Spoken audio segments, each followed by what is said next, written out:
Bonjour à tous. Alors aujourd'hui je vais vous proposer de faire un petit topo sur la révolution solaire de la France. Donc la révolution solaire qui aura lieu le 22 septembre. J'ai pris le thème de la France de 1792, donc le 22 septembre 1792, et non pas celui de la 5e République. C'est juste un choix comme ça.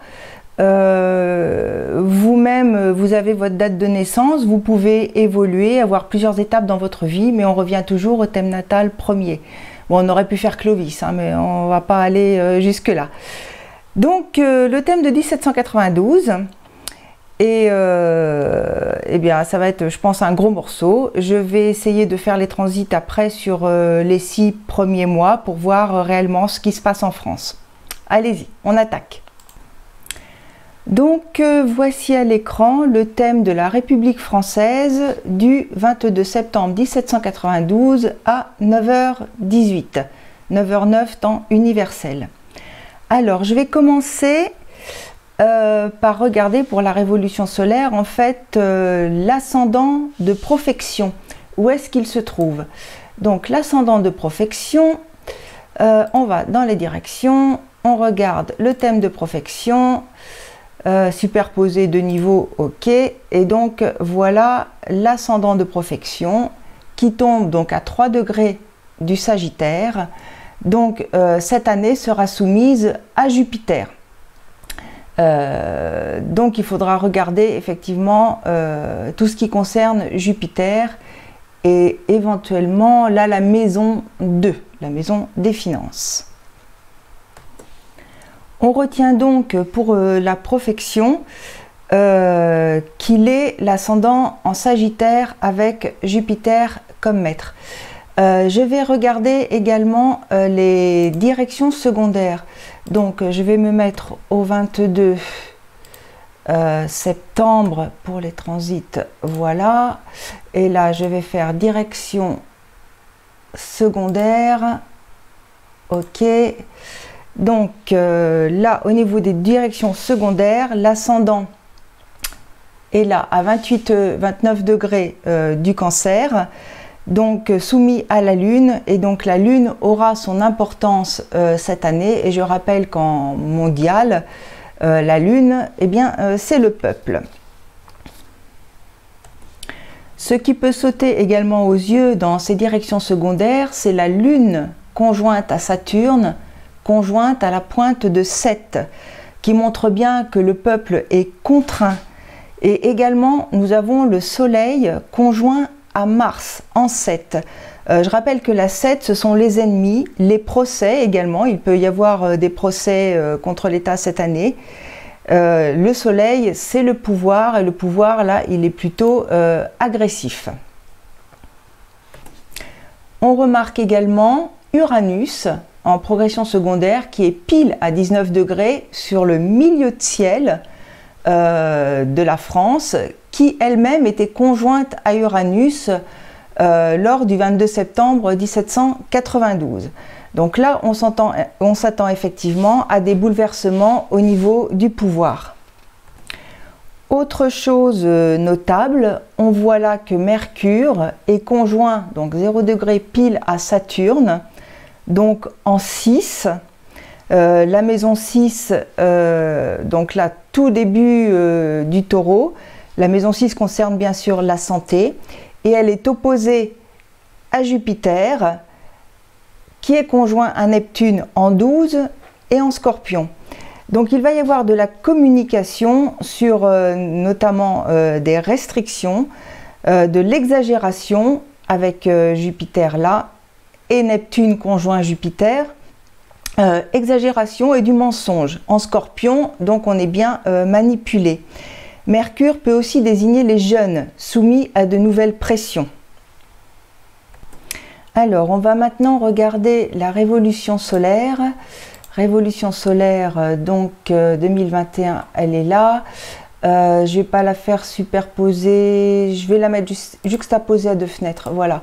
Comme ça, on a la République française là et la Révolution solaire là. Donc, on regarde où est l'ascendant. L'ascendant là se trouve en Taureau. son maître est Vénus, et Vénus est en exil en Scorpion, ici. On peut remarquer que là, nous avons Uranus en angle, Vénus en angle et Pluton sur le milieu de ciel. Alors, Vénus, là, s'oppose à Uranus dans l'axe de la santé, donc maison 6, maison 12. Uranus en 12, je me demande si les libertés vont être à nouveau compromises ou pas. La maison 12 comprend plutôt 3 signes, c'est-à-dire le poisson, le bélier, le taureau, de même que la maison 6 comprend un bout de la Vierge, la balance et un bout du scorpion. Donc ce sont des maisons qui sont grandes. On voit aussi que Vénus est en scorpion, donc soumise à Pluton. Pluton qui est lui-même conjoint vraiment pile au milieu de ciel, annonçant quand même des bouleversements au niveau du pouvoir, et en T carré avec la Lune, Mercure et Pluton. Saturne en 10, donc en Verseau, demande toujours le contrôle sur le peuple. Donc là, il y a quand même beaucoup de contrôle au niveau du peuple. Donc Pluton, au milieu de ciel, veut transformer et contrôler par la contrainte, vu qu'il est en Capricorne, qui limite et qui contraint.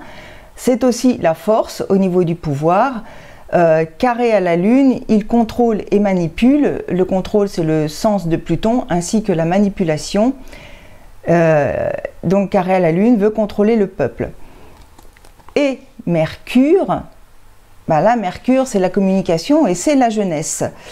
Mercure se trouve en balance, il essaye la diplomatie, il essaye de contrôler la société, mais Pluton en carré est avant tout destructeur. Donc si je récapitule, on a 3 planètes angulaires, donc Uranus, Vénus, Pluton, pas loin il y a quand même Saturne, et un axe 6-12 qui est quand même très marqué, avec 1, 2, 3, 4 planètes en 6, et en 12 on a 1, 2, 3 avec Chiron, et Neptune qui est quand même conjoint à la 12, qu'on peut prendre quand même en 12. En maison 6, donc le Soleil est en chute, Mars est en exil avec Vénus, et on a également Mercure. Donc les 3 concernent la société, et là, le fait qu'ils soient en chute et en exil, ça veut dire qu'ils sont tordus. Ils sont peut-être moins puissants, mais ils sont pas bons, quoi. Par contre, nous avons Jupiter en maison 11 qui est plutôt bien aspecté, voulant protéger la Lune par un sextile, et également les jeunes, en faisant un trigone à Mercure. Donc la législation sera peut-être au final favorable, il y aura peut-être des solutions trouvées pour protéger la population et que les risques soient moins sévères. Donc le pouvoir va faire des réformes, mais en fait avec bien du mal dans ses communications. Et je rappelle que le Soleil et Mars étant en chute et en exil, l'autorité et l'action pour la société, donc en balance, n'est franchement pas au mieux. Pour compléter le tableau, je rappelle qu'au niveau des profections, donc nous avions l'ascendant de profection qui tombait en Sagittaire, et donc en maison 8, maison des bouleversements, donc on retrouve bien là le problème de chamboulement, eh bien avec Pluton. D'autre part, les directions secondaires étant avec Uranus sur le milieu de ciel, tout conforte dans un changement radical au niveau du gouvernement. Alors je ne sais pas ce qu'ils vont nous pondre, mais c'est vrai que l'histoire de l'ancien monde, ça va devenir effectivement ancien, quoi. On ne retrouvera plus notre vie d'avant. Donc là, je vais tenter la superposition parce que pour moi, c'est quand même plus facile. Révolution solaire, voilà, superposée. natal, révolution solaire. Voilà, allons-y. Donc pour moi c'est beaucoup plus parlant. On voit que l'ascendant de révolution solaire donc tombe en 7 taureau natal. Donc la maison 1 dans la maison 7. L'accent est donc mis en taureau donc sur le maître, sur Vénus, qui est le bien-être, la santé. Vénus qui se trouve donc là en Scorpion. Donc plutôt malmenée parce que pas du tout dans son élément, donc elle est en exil. Vénus, bon, c'est le bien-être, c'est aussi les spectacles, la vie sociale, donc ça paraît plutôt mal parti. Elle est en angle, conjointe donc à l'ascendant de la carte natale, donc elle est quand même, je dirais, très importante. Nous avons sur un autre angle donc Uranus conjoint, donc Uranus se trouve là en 12, conjoint quand même à l'ascendant de la RS et qui tombe en 6. Donc Uranus lui-même opposé à Vénus. Les nouvelles technologies sont mal acceptées, les réformes ne vont pas dans le sens de la vie mondaine, des loisirs, du bien-être en général. Côté maison et amas planétaire, on voit que là, la maison 6 de l'ARS tombe dans la 11 natale, donc il y a beaucoup de projets concernant la santé. Nous avons le Soleil, Mars, Mercure et Vénus qui sont dans cette maison 6 de révolution solaire. Donc là, c'est le pouvoir, l'autorité qui est plutôt pressée. Et en même temps, cette maison 6 est opposée à Chiron. Donc Chiron, c'est la santé, c'est le guérisseur. Donc je dirais que les mesures ne vont pas dans le bon sens côté santé. On nous oblige, on nous force à faire des choses qui ne sont pas forcément bonnes. De plus, Mercure, là, qui se trouve conjoint à Neptune, ça veut dire quand même que la communication, elle est floue, elle est mensongère, elle est enrobée de diplomatie parce qu'elle est dans le signe de la Balance. Et Mercure tombe quand même dans la 12 natale. Et là, j'espère qu'on ne va pas retourner, la 12 étant un enfermement, dans quelque chose de confiné. Mercure, c'est aussi les voies respiratoires, notamment dans le domaine de la santé. Plutôt qu'un confinement, il se peut qu'ils remettent encore le masque en intérieur, le masque sur la population jeune, éventuellement, oui, enfin dans les écoles, dans les milieux du travail, etc. Alors, le milieu de ciel, également conjoint à Pluton, tombe en Capricorne, dans un axe 3-9, donc dans un axe également de communication. Le pouvoir se veut fort et intransigeant. Et Jupiter, là, 23, qui est conjoint donc, sur le Pluton natal et dans la maison 4. La maison 4, c'est l'action du pouvoir pour les gouvernements. Donc le pouvoir se veut fort et Jupiter, la loi, est rétrograde. Il repart vers les 21 degrés du Pluton natal.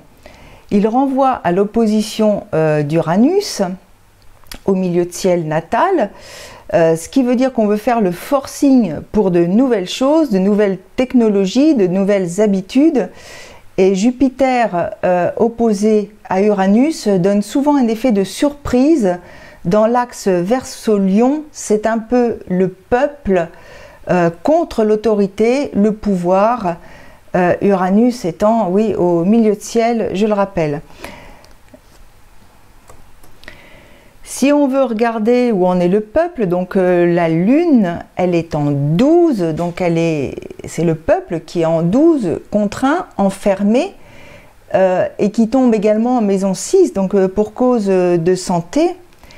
Et Mars, maître de la 6, est en 6 de révolution solaire, et en exil. On peut prendre l'exil au pied de la lettre. Donc le peuple, il est quasiment mis au banc de la société, en exil. Alors on voit aussi que cette lune à 21 degrés est vraiment pile trigone à l'Uranus natal et sextile à Pluton natal. Tout ça sur les 21 degrés. Alors, je dirais que le peuple a une volonté de faire bouger et transformer les choses dans le bon sens. Mais elle est malheureusement mal lotie en maison 12 et en maison 6. 12 de révolution solaire et 6 natale, qui sont ce qu'on appelle des maisons cadentes, dites malheureuses. Pourquoi malheureuses? Parce que très peu éclairées par le soleil. On voit toujours Neptune de révolution solaire opposé à Mercure natal pour une communication mensongère ou un leurre pour la jeunesse qui ne sait plus où elle va, la jeunesse. Alors, le fond de ciel, donc la maison 4 de révolution solaire se trouve en Cancer. Donc encore une fois, c'est le peuple qui est concerné. En astrologie mondiale, le fond de ciel correspond à l'action du chef de l'État et la Lune se trouve en 12 et 6, donc je le répète encore, donc coincé, bien qu'en bélier, le peuple en fait est en train de bouillir intérieurement. Donc voilà les principales choses qu'on pouvait dire concernant cette révolution solaire par rapport au thème natal de la France.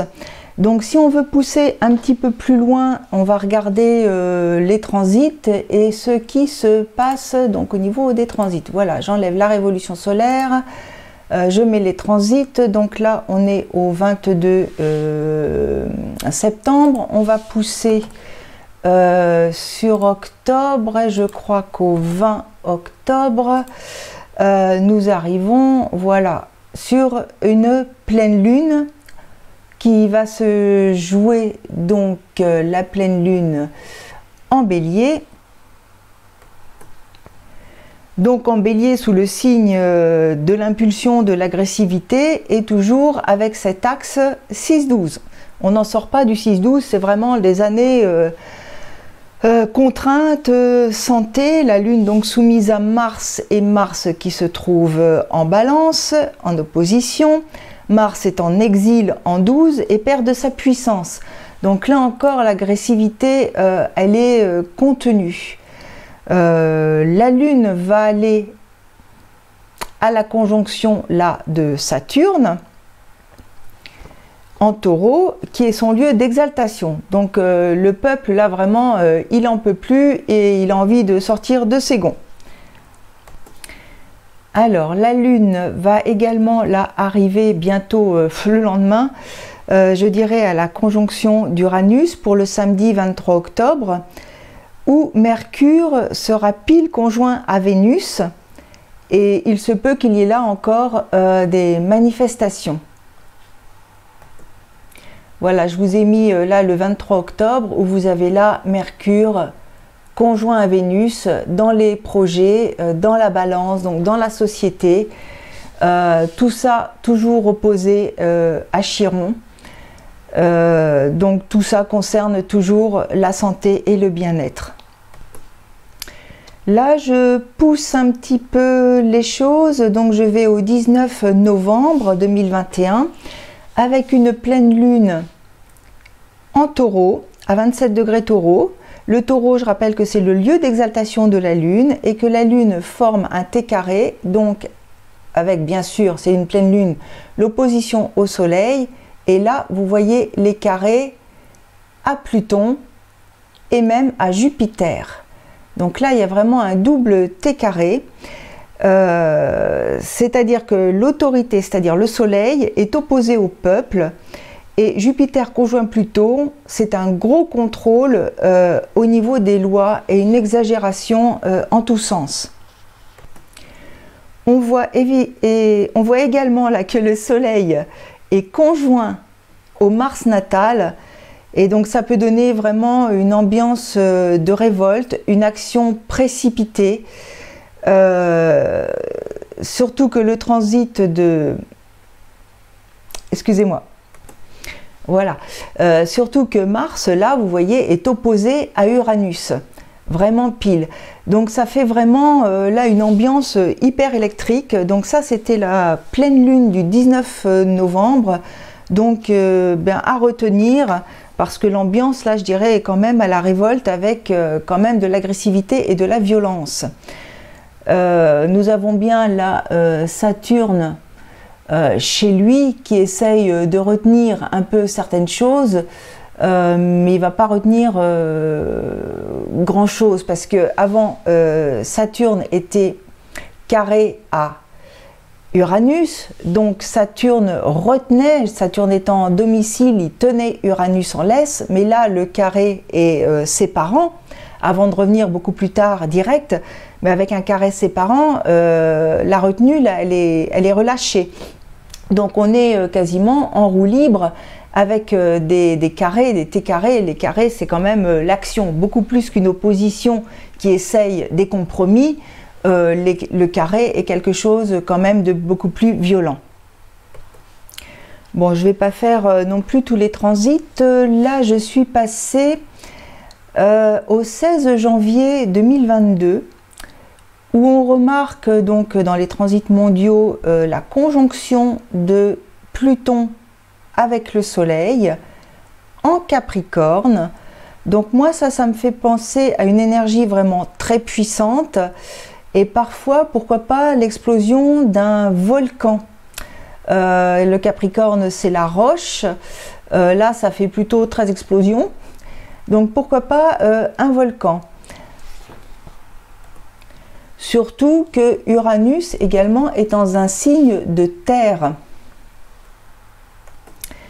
Puis donc là je pousse un peu, je suis allée sur le 4 février où le Soleil va à la conjonction de Saturne sur le fond de ciel de la République française.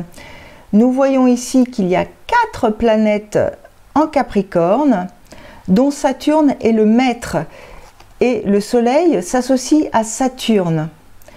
Donc le Soleil transmet l'énergie de Pluton qu'il a eu là à Saturne, avec son besoin de transformation et de contrôle du peuple.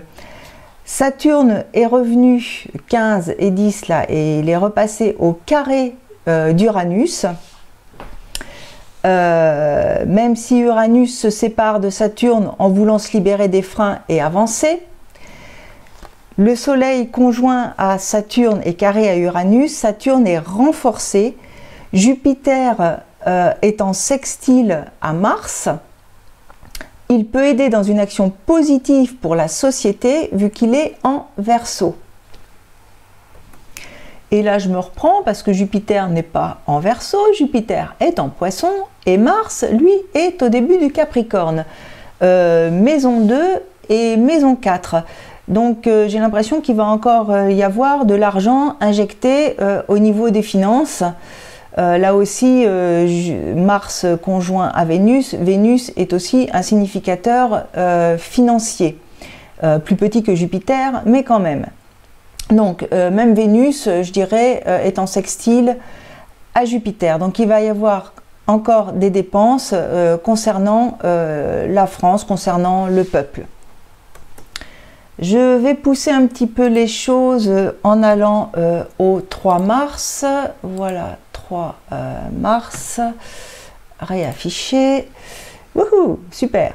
Alors, le 3 mars, on a une conjonction, donc Vénus, Pluton et Mars, toujours en Capricorne, et le Soleil conjoint à Jupiter, en Poisson, en maison 4. Mars est donc conjoint là à Pluton. C'est censé, une conjonction Mars-Pluton, c'est censé être une action destructrice. Alors bien sûr, en vue de se reconstruire, vu que Pluton pardon, détruit et reconstruit, il régénère aussi. Pluton, c'est également le symbole quelque part des vaccins. Donc symboliquement, on a conjoint la santé, les vaccins et la piqûre. Donc la vaccination sera-t-elle sous contrôle, sera-t-elle en Capricorne obligatoire? Affectivement, avec Vénus, on aura des réactions. Saturne se trouve pile avec Mercure sur le fond de ciel de la carte natale de la France.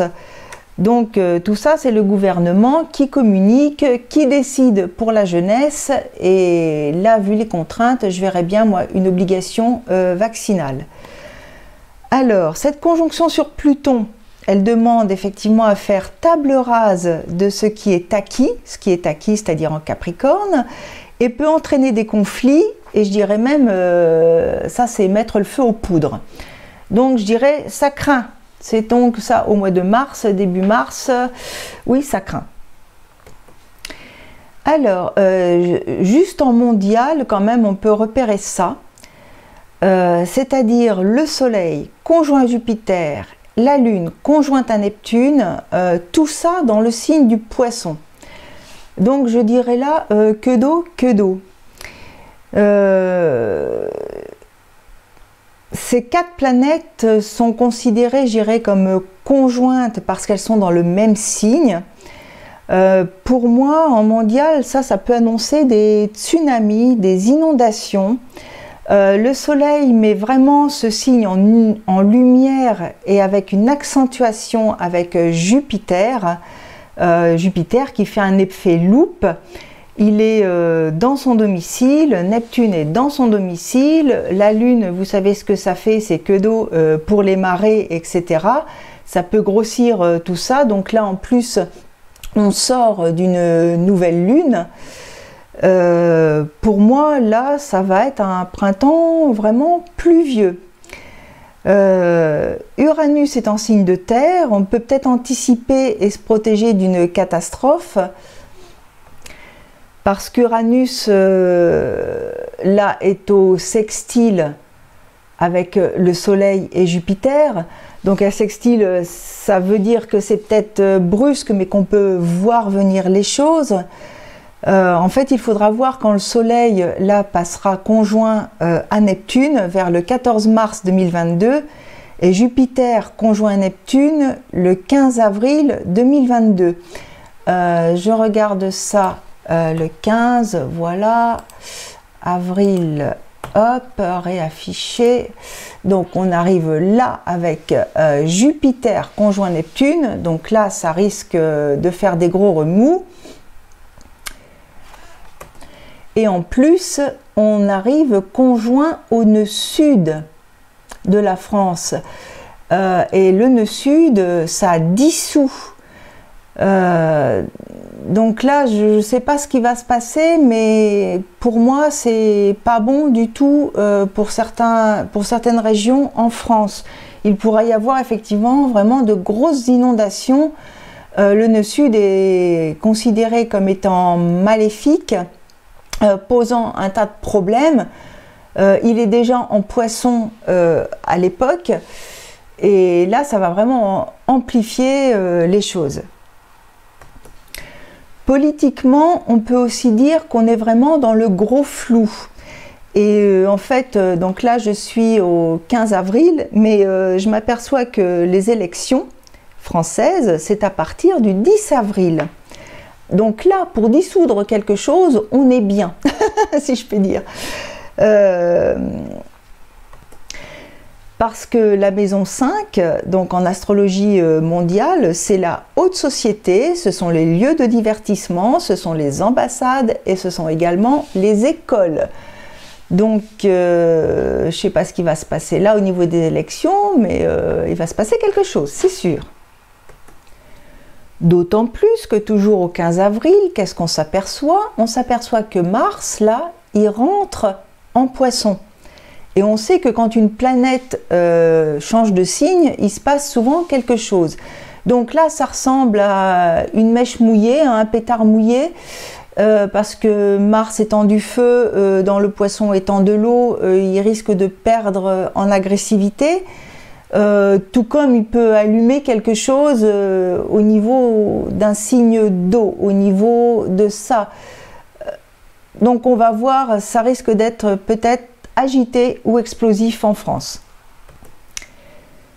Si on regarde aussi Pluton qui est en sextile avec ces deux-là, avec Jupiter, Neptune, on pourrait presque penser terre et mer à une explosion sous-marine. Alors explosion sous-marine, pourquoi pas un volcan sous-marin ou carrément autre chose. Vous imaginez une plateforme pétrolière par exemple en train d'exploser ou un bateau qui coule et puis encore des nappes de pétrole, enfin vous voyez le topo quoi. Puis j'ai avancé là au 15 mai. Donc au 15 mai, on voit que Jupiter là va passer en Bélier, donc il va être soumis à Mars. Mars qui lui va arriver à la conjonction de Neptune en Poisson. Donc ça risque là aussi de mettre une action dans le flou. Jupiter en Bélier, il va reprendre du poil de la bête, il va être assez agressif. On voit aussi que Vénus va être conjointe à Chiron, donc en Bélier aussi, donc peut-être qu'on aura trouvé, allez savoir, un nouveau traitement pour la santé, qu'on ne va pas encore nous affabuler de mensonges en nous disant que les traitements ne fonctionnent pas, qu'il n'y a que les vaccins, etc. Et ensuite, Vénus va repasser dans la maison 6, donc on refait un tour au niveau de la santé, des contraintes, etc. Uranus, toujours en 7, il va y être pendant un bon moment.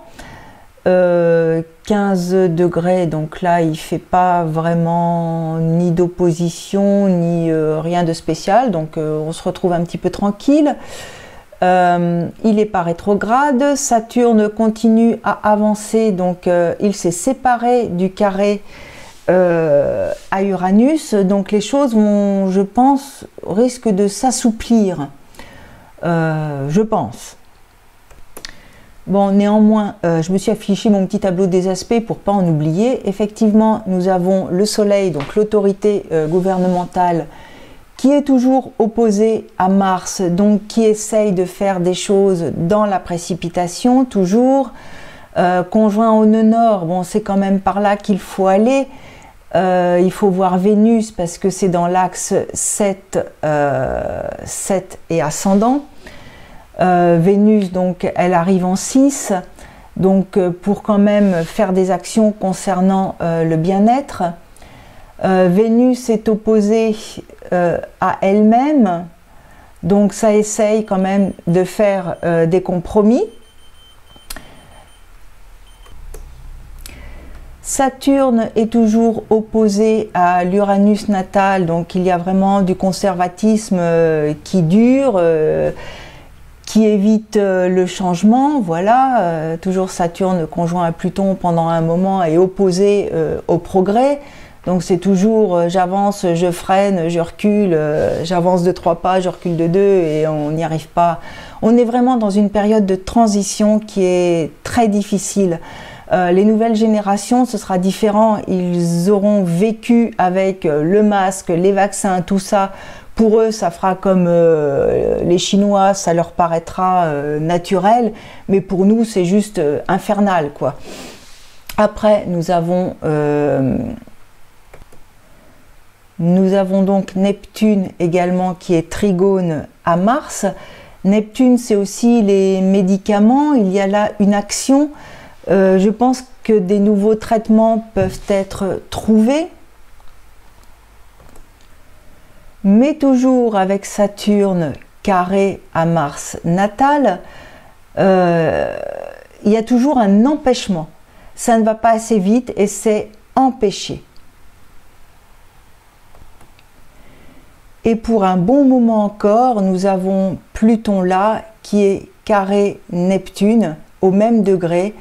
Donc vraiment les bouleversements à venir sont concernant les médicaments, si on peut dire, hein, surtout en 12, ça concerne la santé longue, les maladies chroniques, on n'y est toujours pas arrivé. Mais apparemment, il y a une volonté de ne pas faire ce qu'il faut Tout ça, pour moi, il y a des histoires de finances. Jupiter, c'est aussi les finances. Tout ça est contraint. La lune noire, là, vous voyez, la lune noire, elle est en 8.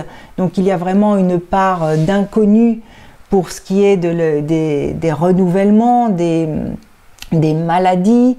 La 8, ce sont les maladies contagieuses. La communication avec les Gémeaux, comme qui dirait, on ne nous dit pas tout. Voilà. Voilà, donc pour cette fois, je ne vais pas plus loin. Ça fait jusqu'au mois de mai, oui, à peu près 6-7 mois. Après, c'est vrai qu'il faudra voir vraiment le contexte dans lequel on va être au printemps. Déjà, vérifier ce qui peut être vérifiable. Et puis, donc on continuera. Alors, ce qui serait intéressant et que je n'ai pas fait parce que ça prend du temps, c'est de voir au niveau du thème de la France. C'est vrai que j'ai pris la première, donc 1792. D'autres prennent la 5e République, qui est donc 1958. Il faudrait voir ce qui se ressemble ou ce qui diffère dans ces deux observations. En fait, ça pourrait être intéressant. Voilà. Bon, ben moi, je m'arrête là pour cette fois. Vous pouvez laisser des commentaires, dire si ça vous a plu. Et puis, ben, je vous dis à la prochaine fois. Au revoir.